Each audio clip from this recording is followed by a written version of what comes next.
It is nothing related with dollar exchange rate or anything. What is it related to?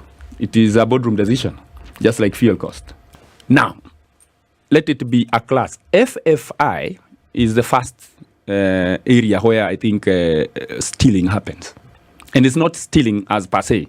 But FFI is fuel cost, forex, and inflation. Mm-hmm. That is the first thing that I want us to discuss. The second one is WER. And that is WARMA, EPRA, and REP, Rural Electrification Program. Mm-hmm. So those are the two components that maybe we need to dwell on, because we can't talk much about the base tariff, and then we can't talk much about the VAT. Why? Because I think those are just standard. 16% VAT will always be there unless the government decides something else. The base tariff to Kenya Power must always go there. And every time I come here, people think that I defend Kenya Power. But I want to say something. Every time we are changing the price that goes to Kenya Power, we do public participation, whether we like it or not. But at least we set it for a period, be it 3 years. And that is the one I keep on saying. It's supposed to be reviewed after every 3 years. It can be lowered, it can be increased.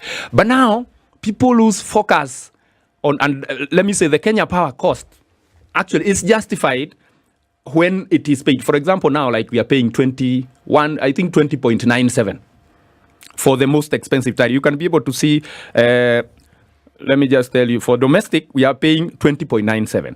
For the other class, for up to that is 12.22. And for the last class is 16.3. Those costs goes to Kenya Power because they use it to buy power from Kenyan and the rest. They use it for their operation and maintenance, for themselves, and then for KETRACO, and then rural electrification. Additional to what they get as 5% from our bill, they still get some more money from Kenya Power for operation and maintenance. Mm-hmm. So Kenya Power's money, if you want to ask anybody about Kenya Power's money, that is what the MD can defend. But now, if you come to all these other six, which is the FFI and the WER, don't ask him anything about it, because he will say that is pass-through cost. I'm normally told by EPRA, the ministry has decided that this is the amount that you need to pass through to the consumers, and then you give us back that money. Now, what is fuel cost charge? We have always talked about it. But now, the problem we have is that that is one component that has been used to defraud Kenyans. For example, in August of 2022, when we had the previous government by Uhuru Kenyatta, the fuel cost was 4.63 for 8 months in a row, 4.63, regardless of the generation amount. Yes. Immediately after swearing in, that cost jumped. Swearing in of whom? Of the current president. Okay. Immediately after swearing in, that cost jumped by about 2 shillings to 7. Now, let me tell you the effect of 2 shillings. Kenya generates power of 1 billion units. You're saying you consume about 50 units. He consumed about 100. If you add to all Kenyans and industries and everybody, 1 billion units are generated on average. It will be 1.1, it will be 900, 1 billion. So when you change a cost from 4.63 to 6, that is 2 billion, 1 month.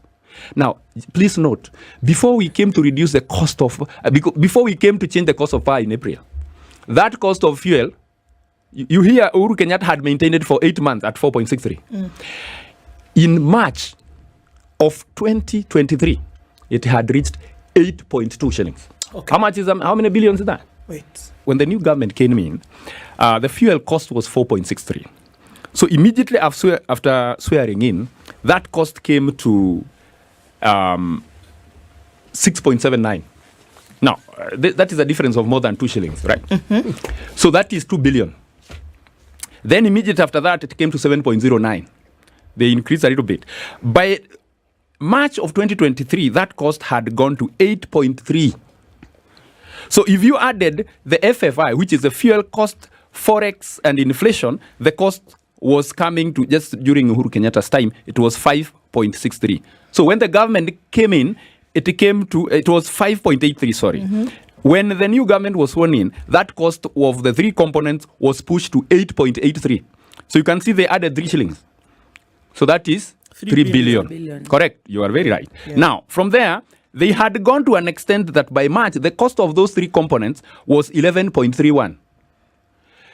11.31. Now, during the increment they were trying to suggest in April, they knew that we are going to complain. So they decided that for us to allow Kenya Power to increase their amount, let us reduce this cost from 11.31. They brought it to 5.71. And that is the time they brought the cost of fuel cost to they brought it to 3.9. Now, and of course, they brought the cost of Forex from 2.16. They dropped it to 0.96. Mind you, the dollar and the euro did not have, becoming 50% because that is the reduction we got, isn't it? So it is nothing related with dollar exchange rate or anything. What is it related to?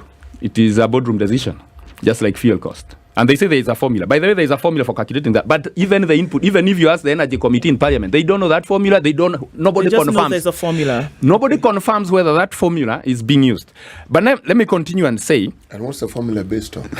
It's based on the cost of fuel that is being sold to the plants. Then it is also based on the consumption for that plant. And it has a factor of, it has several factors, but only 3 that cannot vary by more than 50%.